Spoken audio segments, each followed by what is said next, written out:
the Good News Wednesday show. Good News Wednesday's finally here.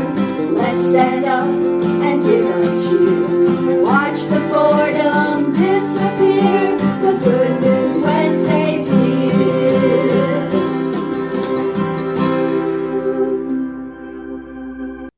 Good evening. This is Karen Donovan bringing you another episode of the Good News Wednesday show. If it's Wednesday, it's time for some good news because we're halfway through another week.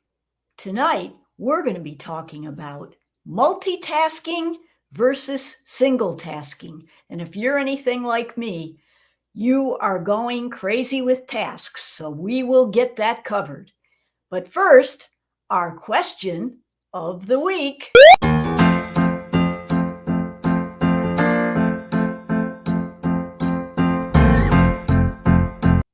The question this week is, thanks to me, you can see straight through the wall.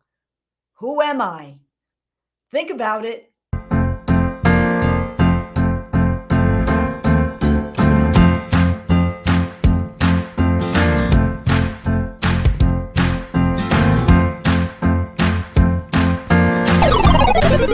Thanks to me, you can see straight through the wall. Who am I? If you said kryptonite, you're wrong. It's a window. Oh no, we got you again. All right, it's time for the important topic about multitasking and single tasking. So let's get started with strategies for a happy life.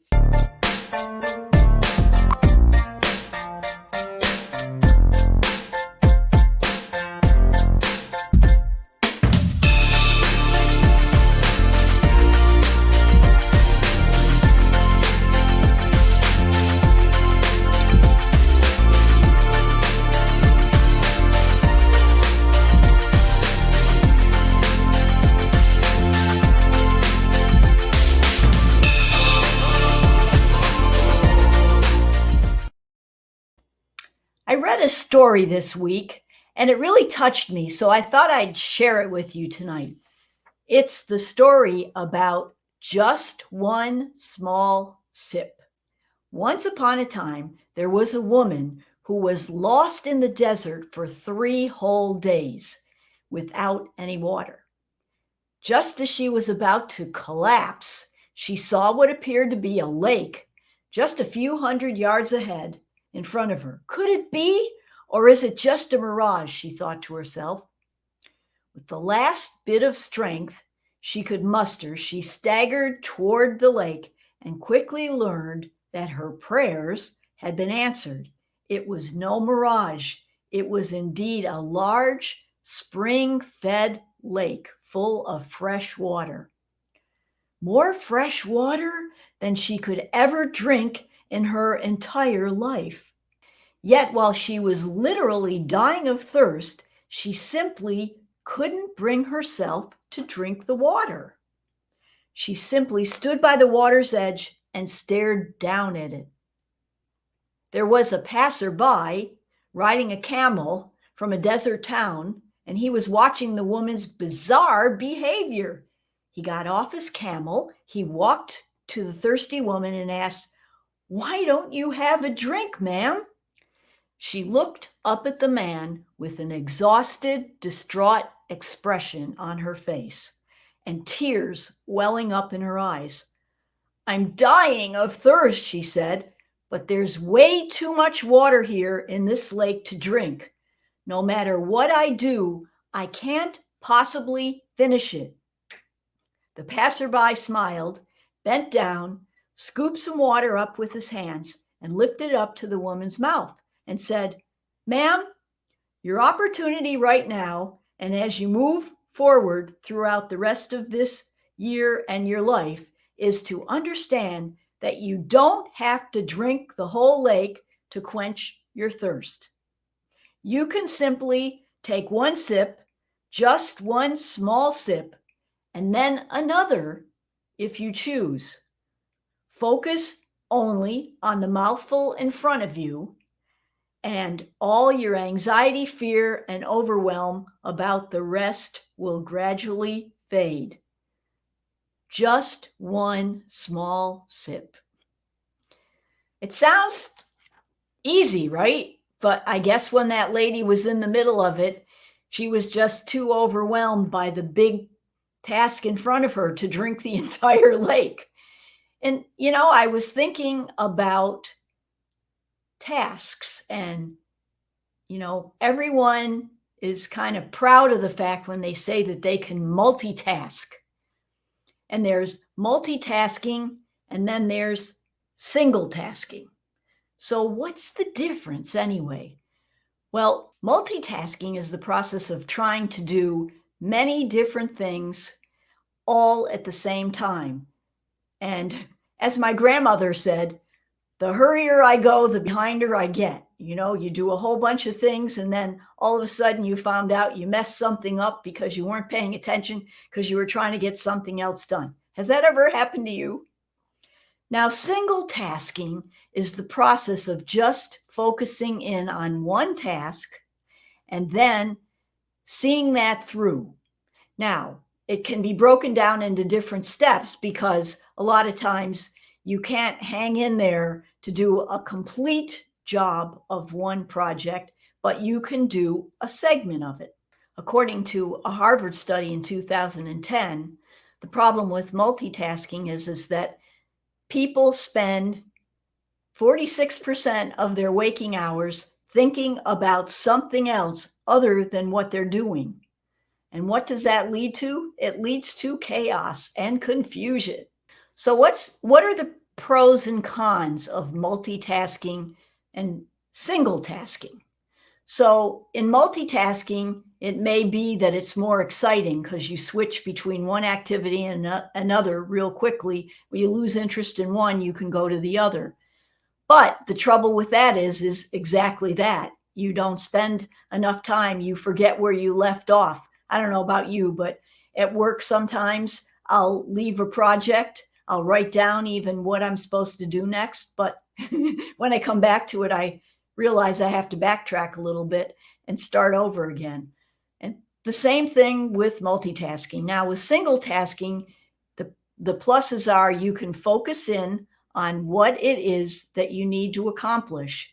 And with a clear goal, you can get that task done more quickly in less time with fewer problems. As Gary Keller said in his book, The One Thing, you should stop focusing on all of the things that you could do and just focus on the one thing that you should do. And what are the benefits of doing just that one thing? Well, I've come up with about 10 benefits. One is you conserve energy because you're staying on focus on one thing. When you single task, you improve your productivity. The third thing is single tasking improves your commitment. When you know that you just have to finish one task, you can stay focused on that task. The fourth thing, it promotes self-discipline. Instead of going off and saying, oh, I'll do a little bit of this and then I'm going to come back to it or whatever, you say, I'm going to stay on this task until I finish it. And then I'm going to reward myself and do something different. Number 5, single tasking guards against distractions because you're focused on that one thing instead of a lot of little things. Number 6, single tasking actually improves our attention span, probably because it's shorter and we can just keep focused on that one thing until we're finished and not get distracted by other things. Number 7, single tasking makes us happier. And I would say that's probably because we actually get something done. We actually accomplish something. We actually take that one small sip. Okay. Number 8, it improves our communication when we're working with other people and we've got one goal. We're all focused on that single task, that one goal, and we communicate with each other. And number 9 goes right with that. As we communicate with each other, we build better relationships with people, and that's another benefit of single tasking. And last, single tasking gives us an advantage because as we complete one task, one project, others are still bouncing back and forth between several tasks, multitasking, and they haven't gotten anything done. They're frustrated, and therefore the single tasker wins. Now, how do you wean yourself off of multitasking? Because we all tend to do that. We see so many things and so many possibilities out there. We see that whole big lake that we're going to drink, and we don't want to just stop and say, okay, look, we're going to focus in on that one sip. All right.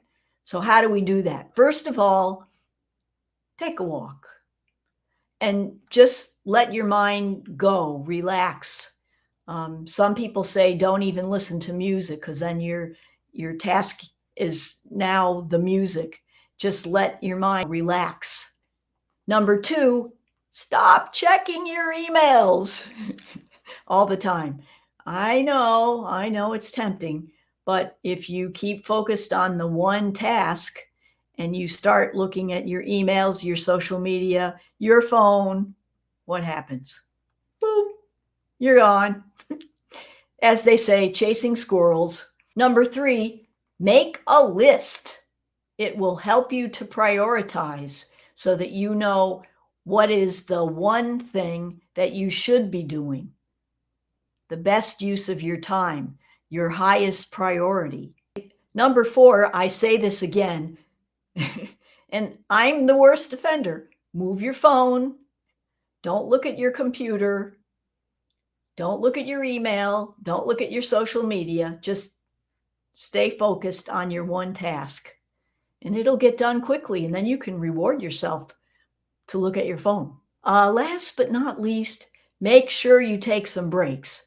Don't get to the point where you're so focused on that one task that you don't have your favorite water, drink, or liquid beverage that's going to refresh you, or that you get away, you stand up, you stretch, all those kind of things. We've all heard that before. I'm hoping that instead of feeling overwhelmed this week with all the things that are thrown at you, instead you stop and remember the little story and just take one small sip.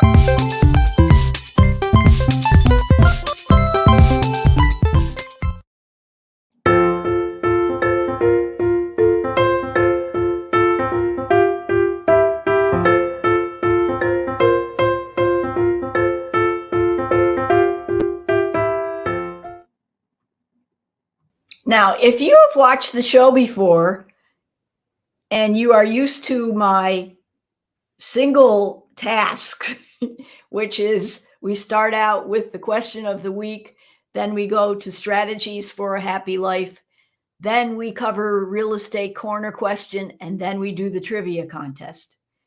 Why did I do the trivia contest and real estate corner intros one right after the other? I switched it up, didn't I? Well, the reason why is because we're covering the trivia question and real estate corner all in one fell swoop because we are single tasking, folks. All right, so let's get to it. Our question this week for the trivia contest was, speaking of one small sip, what is the most beneficial beverage to sip when you are dying of thirst? Is it A, milk, B, water, C, fruit juice, or D, lemon water. And if you didn't get your copy of the Monday morning wake up newsletter with this question in it so that you could play the trivia contest in advance and be prepared, you need to send me an email at karen@homesbydonovan.com, and I will send you a free copy each week, each Monday morning, to get your week started off right. And then Wednesday, you will find out the answer to the trivia contest. I know you're dying to know the answer, but I'm not going to tell you right yet because I want to share with you tonight on Real Estate Corner some of the beverages that are good for quenching thirst. So let's get started, shall we? And then we'll give you the answer to the trivia question. Keep you in suspense. All right. Best hydration drinks. Numero uno is water. But, sometimes water is just too watery. It's blah. It's like some people love water and some people are like, I hate water. Well, how about if you put some fruit infusion in your water, some lemon, some lime, some mixture of cucumber and lemon or lime. There's so many different fruit infused waters out there. If you ever stop by a health food place, or sometimes even your doctor's office or something, they'll have a big jar of it and it'll have the fruit in it. It's really great. How about milk?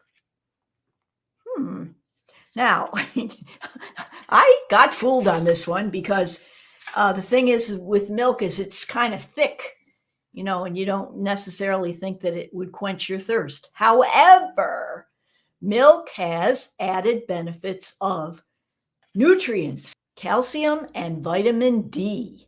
So milk can provide some of the nutrients that obviously water cannot, along with the liquid. How about fruit juice? Fruit juice is generally 85% water. Now, this is not talking about those extra sugary fruit juices, but regular fruit juice, yes, 85% water. That would be good too. Another one is sports drinks. Okay. The Gatorade, that you wouldn't know necessarily if that was a good one, but yes, it is. It obviously provides you with those electrolytes you need. When you sweat, it's salty, and the Gatorade puts your sodium back into your body that you need, because you don't want to run out of that. You don't want too much, but you don't want to run out of it. Okay. And also tea, organic tea that's not, real strong. That'll work too. Those are all great things. And then there's one more thing. It's not a drink though. Watermelon. Watermelon has 92% water. So it tastes good and it's full of water. So watermelon will work too. I kind of like that one. Now, what are some beverages that are not good for hydration? Not good for hydration. Well, I hate to tell you, but it's that Pepsi. It's that Coke. Soda is not good for hydration. Why? It's wet. Tastes good. It feels good going down. No, it has way too much sugar. It's bad for your bones and your teeth.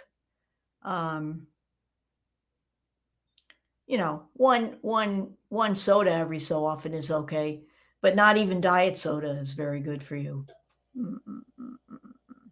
Sorry about that. How about a nice cold beer? Nope. Sorry. Any alcoholic beverage, as a general rule, the higher the alcohol content, the more dehydrating it is.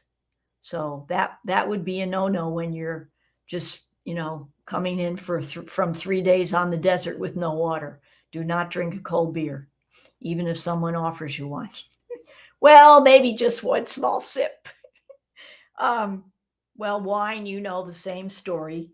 And what about coffee? Well, 1 cup is okay, but when you start to get to 2 and 3, then it's going to be too much caffeine. And then that's going to be dehydrating.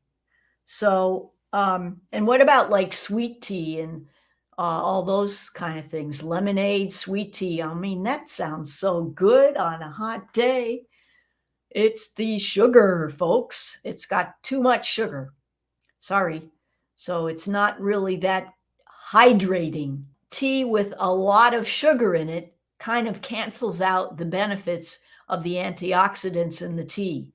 And sugar ends up not really allowing you to become fully hydrated. So if you drink sweet tea or lemonade, you should probably water it down or drink water with it, which kind of defeats the purpose, doesn't it, folks? Anyway, all right. So the question then, our trivia question, which is the best beverage to sip when you are dehydrated?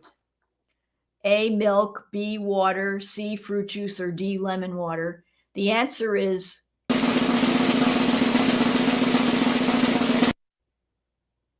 all of the above. I tricked you. There's not any wrong answer on that page. Those are all great answers. I didn't throw in any of the other items that I talked about that weren't good, because I figured let's go with the positive. All right. So I hope you enjoyed our show this evening. If you like our show, please don't forget to like us on Facebook and share an episode with a friend who might be able to benefit from it. And if you watch us on YouTube, please don't forget to give us a thumbs up, subscribe to our channel, and make sure and ring the red bell so you'll be notified about future editions of our show. Well, until next time, remember, please take care of yourself, take care of those you love, and make it a great rest of the week. Bye-bye. Good News Wednesday's finally here. Let's stand up.